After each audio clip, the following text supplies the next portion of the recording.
Budget वाले बाबू मेरी income बढ़ा दो। नमस्कार, आप देख रहे हैं IBN 7 का ये खास शो। वैसे बजट वाले बाबू जब देश का बजट बना रहे होंगे तो जनता की अपील महंगाई कम कर दो ये उनके कानों में जरूर गूंज रही होगी। लेकिन महंगाई और विकास का तो चोली दामन का साथ है, तो ऐसे में ये महंगाई अच्छी है या बुरी, ये सोचने वाली बात है।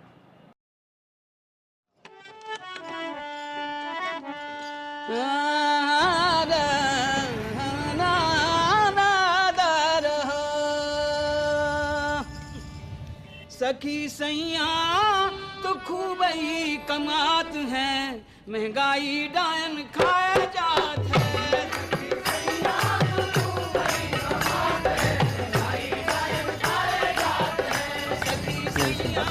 भैया मेट्रो स्टेशन चलेंगे? दिल्ली के श्याम सहाय में मेट्रो स्टेशन जाने के लिए रिक्शे वाले से किराया पूछा तो जवाब मिला 50 रुपए लेंगे। 50 रुपए? भैया कुछ कम लो, कम नहीं होगा।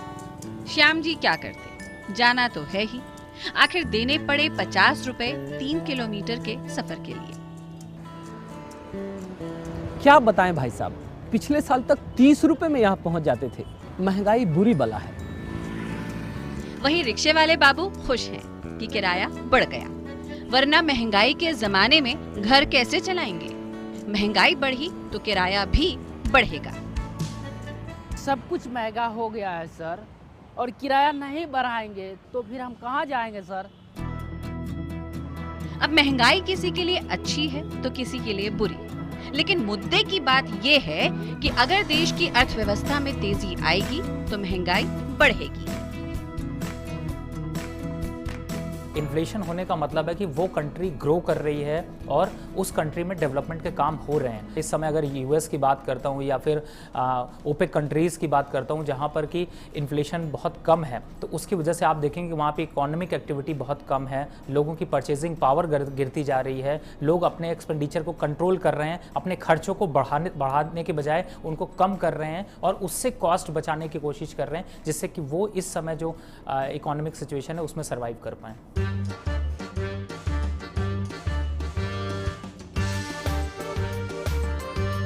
खाना पीना हो या खरीदारी, हम भारतीय सारी दुनिया को पीछे छोड़ चुके हैं। कंजम्पशन यानी वस्तुओं का उपभोग हमसे ज्यादा कोई नहीं कर रहा।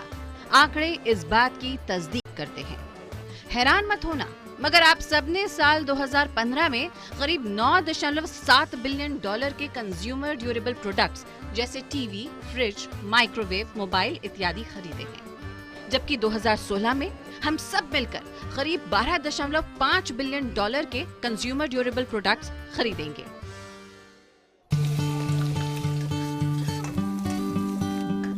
खाना घर में पकाकर खाना हो, होटल रेस्तोरां में जाकर खाना हो या फिर पका पकाया पैक्ड फूड खाने की बात हो, हम और आप उसमें भी सबसे तेज होते जा रहे हैं।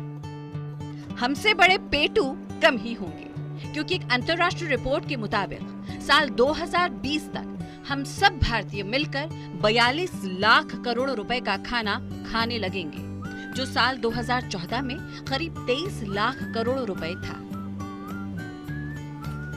अब इतनी खरीदारी और इतना खाना तभी मुमकिन होगा जब देश की अर्थव्यवस्था तेजी से आगे बढ़ रही होगी। और भाई, जब अर्थव्यवस्था आगे बढ़ेगी, आपकी कमाई में इजाफा होगा और बाजार में मांग बढ़ेगी, तो महंगाई कहां से कम होगी।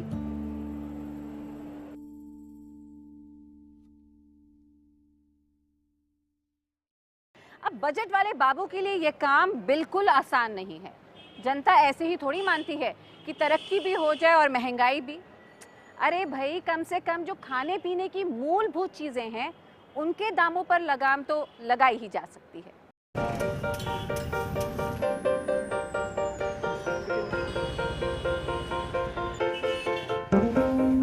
जीडीपी के आंकड़े चाहे जो कहे, जनता तो बाजार में खाने पीने की चीजों के भाव देखती है, और बाजार में सब्ज फल से लेकर गेहूं, चावल, दाल तक कुछ भी तो सस्ता नहीं है।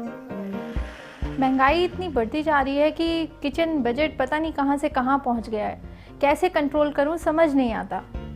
बाजार की कीमतों को देखें तो खाद्य उपभोक्ता मूल्य सूचकांक 6.7 की दर पर महंगा हुआ जा रहा है। मगर हैरानी की बात है कि होलसेल बाजार में चीजें इतनी महंगी नहीं है।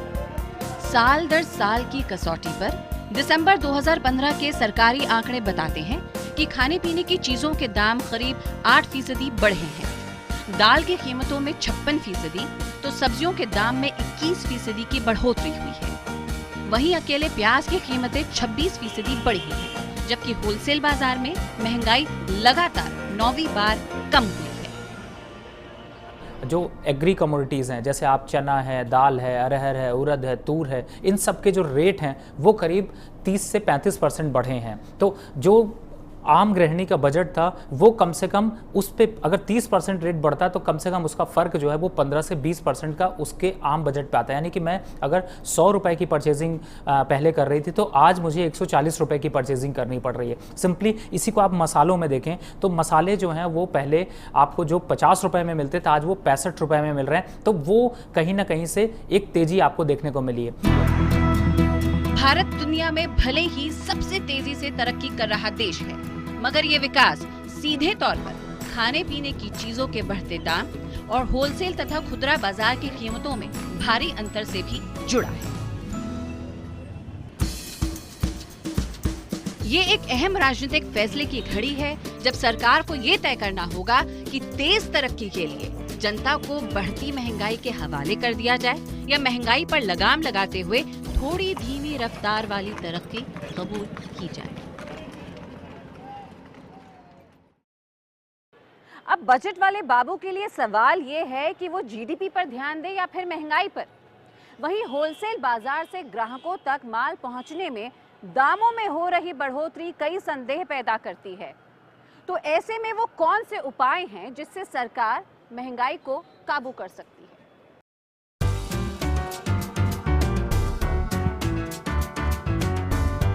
मंडी से आपके घर के किचन तक पहुंचने में दाम जब 2 गुना 3 गुना हो जाएं, तो साफ है कि जमाखोरी, कालाबाजारी और बिचौलियों की मुनाफाखोरी की मार सीधे आपकी जेब पर पड़ रही है। बजट और महंगाई का सीधा नाता भले ही ना हो, लेकिन ऐसे कई उपाय हैं जिनसे बजट वाले बाबू महंगाई डायन को मार सकते हैं।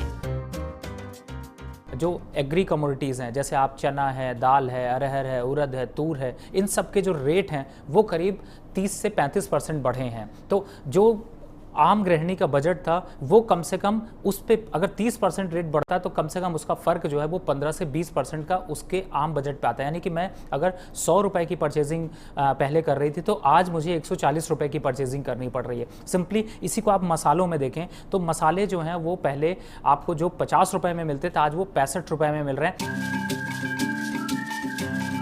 भारत दुनिया भर में फलों का सबसे बड़ा और सब्जियों का दूसरे नंबर का उत्पादक देश है, लेकिन भारत में हर साल करीब 50,000 करोड़ रुपए के कृषि उत्पाद नष्ट हो जाते हैं। यदि ये नुकसान कम किया जा सके और इसे मंडी तक पहुंचाया जा सके तो खाने पीने की ढेर सारी चीजें सस्ती हो सकती हैं।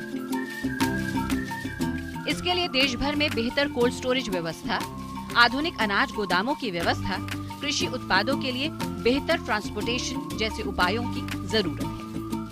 हमारे यहाँ पे जितनी सप्लाई होती है उसका सिर्फ हम 40% ही स्टोर कर पाते हैं। मैक्सिमम हम स्टोर, हमारे पास ऐसे अभी सुविधा नहीं है कि हम मैक्सिमम स्टोर कर पाएँ। दूसरा, इस समय आप देखें तो ट्रांसपोर्टेशन की सबसे बड़ी प्रॉब्लम है। तीसरा, जो वेयर हाउसेस है वो वेयर हाउसेस इस तरीके से बनाए जाएँ कि जिससे कि कनेक्टिविटी अच्छी हो और सभी जगह पे उसका माल जो है वो पहुंचाया जाए। कम से कम पूरी प्रोडक्शन का 20% जो है वो फूड वेस्टेज में जाता है, तो उसको रिसाइकिल करना या फिर उसको रीयूज करने का एक जागरूकता बढ़ानी होगी।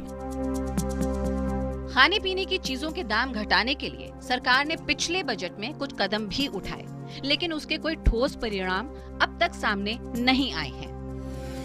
देश भर की 585 से ज्यादा मंडियों को एकीकृत करने के लिए 200 करोड़ रुपए का बजट बनाया गया।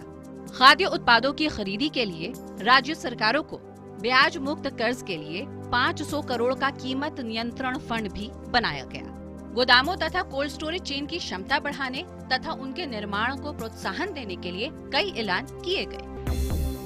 हालांकि इन तमाम बातों का असर बाजार की कीमतों पर तो दिखाई नहीं देता।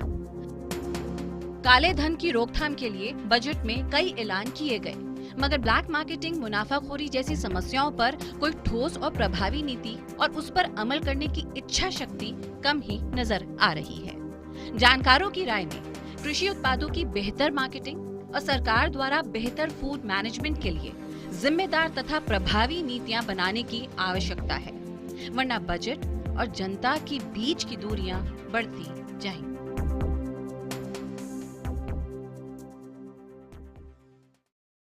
अभी वक्त है एक ब्रेक का, लेकिन कहीं जाइएगा नहीं, क्योंकि ब्रेक के बाद हमारे एक्सपर्ट बजट के पहले आपको बताएंगे कि इस बार बजट में आपके लिए क्या हो सकता है सस्ता और क्या हो सकता है महंगा।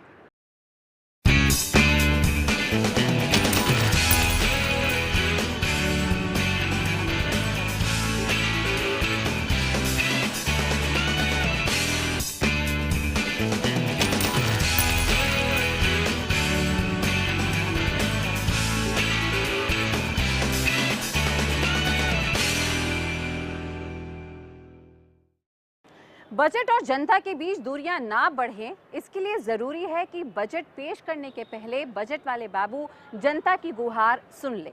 तो चलिए चलते हैं जनता दरबार में।